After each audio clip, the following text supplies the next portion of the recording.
We're on this little theme of speakers here, and we're headed to Canada in the next day, actually.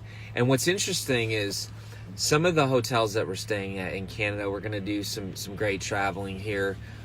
Toronto, Montreal, Ottawa, Quebec, taking the family. It's going to be fantastic. But here's what's interesting. Certain hotels have already reached out to us, and it didn't take much work. I mean, it's literally an auto email, you can tell. But what they did is the subject line says Mr. Oberbrunner. Nobody calls me Mr. Oberbrunner. But it says, let us help you prepare for your trip. And it's this email, which is fantastic. The email talks about all the different benefits at the hotel, the different amenities, the different opportunities that are going to be in front of us. And this is, for some of them, a week before we even show up. In fact, exactly a week. And what that does, because we're staying at several different hotels as we're traveling, what that does is it sets up expectations. It sets them apart. In other words, other hotels are just like, hey, whatever, and you don't even get contact until you show up. But other ones have essentially rolled out the red carpet. They've paved the way for our visit. And listen, if you're a speaker, you can absolutely have that same leverage, that same opportunity to set yourself up as an outlier.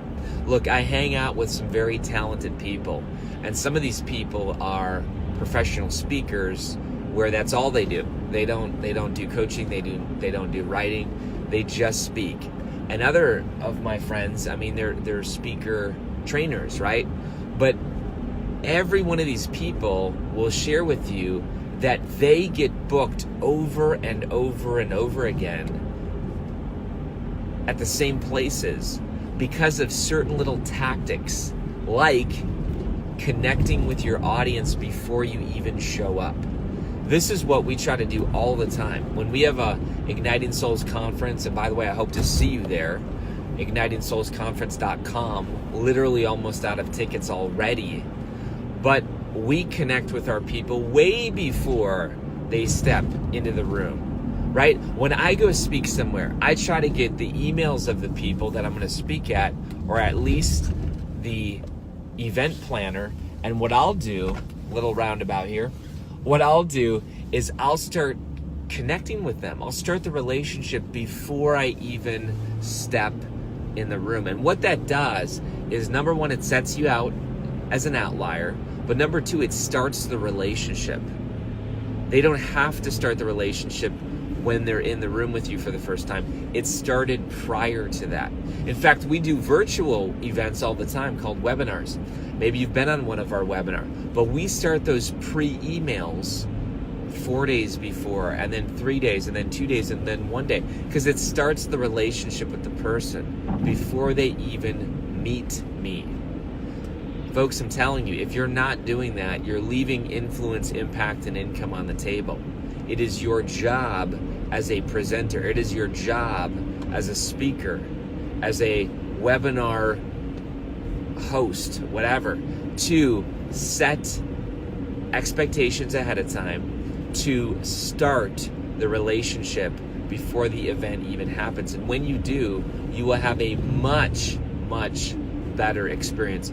Look, before the internet was even huge, I used to do this when I spoke physically at places. I would try to show up half hour before, and literally, it sounds weird, but I would literally go around the room and I would meet people and shake their hands. And many times they would be sitting in seats, and I would go up to them and just be, my goofy self back then, introvert, but probably in my mid-20s, and I would go around and I would shake hands. I would say, hey, thanks for being here today. I'm super excited to share with you. Tell me about yourself. What's your name? Where are you from? And this type of thing. And what that would do, I'm telling you, what it would do is, when I would be speaking from the stage, I would look out, and those would be the people that would be smiling, and those would be the people that I would feel more comfortable with. And I believe that they were more engaged than all the other people. Because all the other people, like, who's this bald guy, right? But the ones that I had gone up to before and invested in, just casually, just a couple seconds really, those were the people that I could tell were highly engaged because we had already built a relationship, even if it was a micro relationship. This is Kary Oberbrunner. Be a soul on fire today. Listen, tag somebody who needs to know this little tip, this little trick about being a effective speaker and about starting the relationship before the speech. In fact, that's what we're going to call this: how to start the relationship before the speech. Talk to you very soon.